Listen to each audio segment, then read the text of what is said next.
क्या आपको पता है कि अमेरिका के अलास्का में भालू को शराब पिलाना गैरकानूनी है? या फिर स्विट्जरलैंड में रात के बाद टॉयलेट फ्लश करना भी जुर्म हो सकता है? और आप सोचते हैं कि इंडिया के कानून अजीब हैं? आज की इस वीडियो में आप जानेंगे दुनिया के सबसे अजीब और पागलपन भरे कानून, जिन पर यकीन करना भी मुश्किल है, लेकिन ये सच में लागू हैं। तो चलिए शुरू करते हैं बिना किसी देरी के। नमस्कार दोस्तों, आप देख रहे हैं फैक्ट्स इन सेकंड और आज हम लेकर आए हैं एक ऐसी वीडियो शायद जो आपको हंसाएगी, चौंकाएगी और सोचने पर मजबूर कर देगी।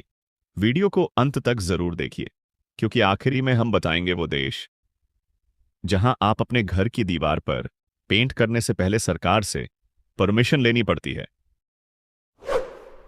क्या आप जानते हैं सिंगापुर में च्युइंग गम खाना जुर्म है? हाँ, आपने सही सुना। वहां सिर्फ गम चबाना ही नहीं, बेचना भी एक क्राइम माना जाता है। इसका कारण वहां की सड़कों को एकदम साफ सुथरा रखने के लिए सरकार ने 1992 में इसे पूरी तरह बैन कर दिया। आज भी अगर किसी ने चोरी से गम चबाया तो भारी जुर्माना और जेल तक की सजा मिल सकती है। तो अगली बार सिंगापुर जाएं तो गम पैक करके मत ले जाना, वरना महंगा पड़ सकता है। क्या आपने कभी सोचा है टॉयलेट फ्लश करना भी किसी देश में गुनाह हो सकता है? स्विट्जरलैंड में रात 10 बजे के बाद टॉयलेट फ्लश करना शांति भंग करने जैसा माना जाता है। अगर आपने देर रात वॉशरूम यूज किया और फ्लश चलाया तो पड़ोसी पुलिस को कॉल कर सकते हैं। सरकार इसे नॉइज पोल्यूशन मानती है और नियम तोड़ने पर सजा भी मिल सकती है। तो स्विट्जरलैंड में रात के बाद वॉशरूम यूज करने से पहले 2 बार सोचिएगा। थाईलैंड में राजा को भगवान की तरह सम्मान दिया जाता है। यहां तक कि थाई करेंसी पर भी राजा की फोटो छपी होती है। अगर वो नोट जमीन पर गिर जाए और किसी ने गलती से उसे पैर से छू दिया तो ये एक गंभीर अपराध माना जाएगा, देशद्रोह तक लग सकता है। थाईलैंड में राजा का अपमान कानूनन सजा के साथ आता है। यहां जुबान और हरकत दोनों पर कंट्रोल जरूरी है। जापान में समय को सबसे बड़ा अनुशासन माना जाता है। अगर आप किसी मीटिंग में 2 मिनट भी लेट पहुंचे तो यह अपमान माना जाता है। सिर्फ सॉरी आई एम लेट बोलना वहां काफी नहीं होता। ज्यादा लेट हुए तो लोग आपके भरोसे पर ही शक करने लगते हैं, क्योंकि जापान में समय की कीमत जीवन से कम नहीं समझी जाती। सिंगापुर में साफ सफाई सिर्फ आदत नहीं, इज्जत की बात है। यहां सड़क पर थूकना या कचरा फेंकना अपराध माना जाता है। केवल एक चॉकलेट का रैपर गिराना भी $1000, और अगर दोबारा गलती की तो कोर्ट आपको सफाई करने भेज सकता है। काले और सफेद कपड़ों में गलियों की सफाई करते लोग शर्म से नहीं, कानून से बंधे होते हैं। यहां कानून सिखाता है सफाई सिर्फ घर की नहीं, देश की भी जिम्मेदारी है।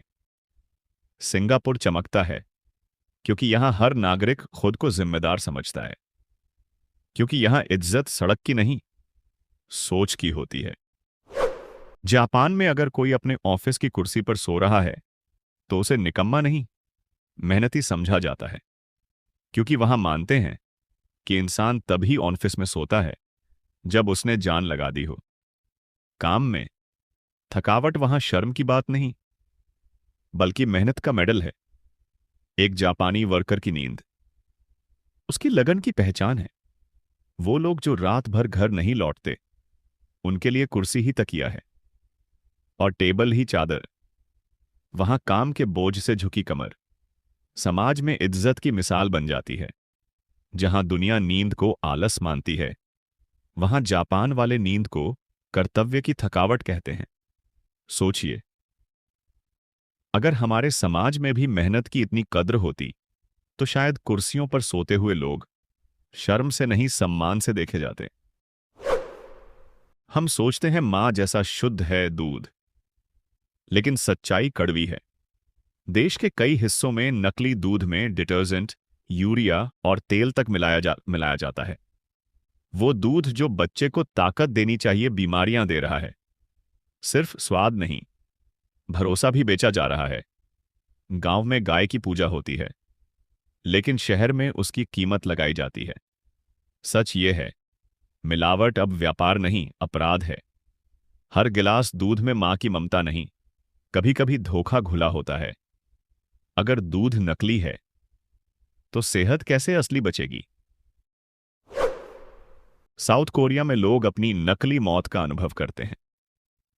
जीते जी वो ताबूत में लेटते हैं, आंखें बंद करते हैं और सोचते हैं, अगर आज सच में सब कुछ खत्म हो जाए तो? यह एक प्रथा नहीं, एक मानसिक इलाज है। मौत के एहसास से उन्हें जिंदगी की कीमत समझ आती है। वो बाहर निकलते हैं नए जीवन के संकल्प के साथ।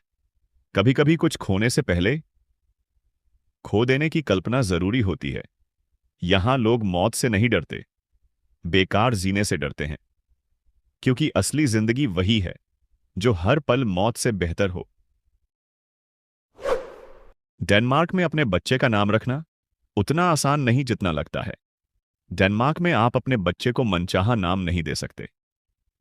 यहां मां बाप नहीं, सरकार तय करती है कि बच्चे का नाम क्या होगा, और अगर आपने लिस्ट के बाहर सोचा तो नाम रिजेक्ट कर दिया जाएगा। यहां एक ऑफिशियल नामों की लिस्ट है, सिर्फ उन्हीं में से चुन सकते हैं। कोई नया नाम चाहिए तो सरकार से लिखित अनुमति चाहिए। ये कानून बच्चों को अजीब या मजाक उड़ाने वाले नामों से बचाने के लिए बना है। आज भी वहां हजारों माता पिता उस लिस्ट से जूझते हैं, बस अपने बच्चे को एक खास नाम देने के लिए। इटली में घूमते हुए अगर आप प्यासे हो जाएं और किसी खूबसूरत फाउंटेन से पानी पीने की कोशिश करें, तो ये सिर्फ प्यास बुझाना नहीं रहेगा, ये आपको 20,000 रुपए का जुर्माना दिला सकता है।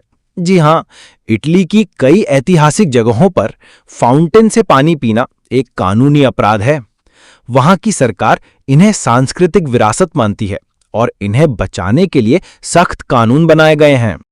तो दोस्तों, ये थे दुनिया के सबसे अजीब और मजेदार कानून। आपको सबसे ज्यादा अजीब कौन सा लगा? कमेंट में जरूर बताएं।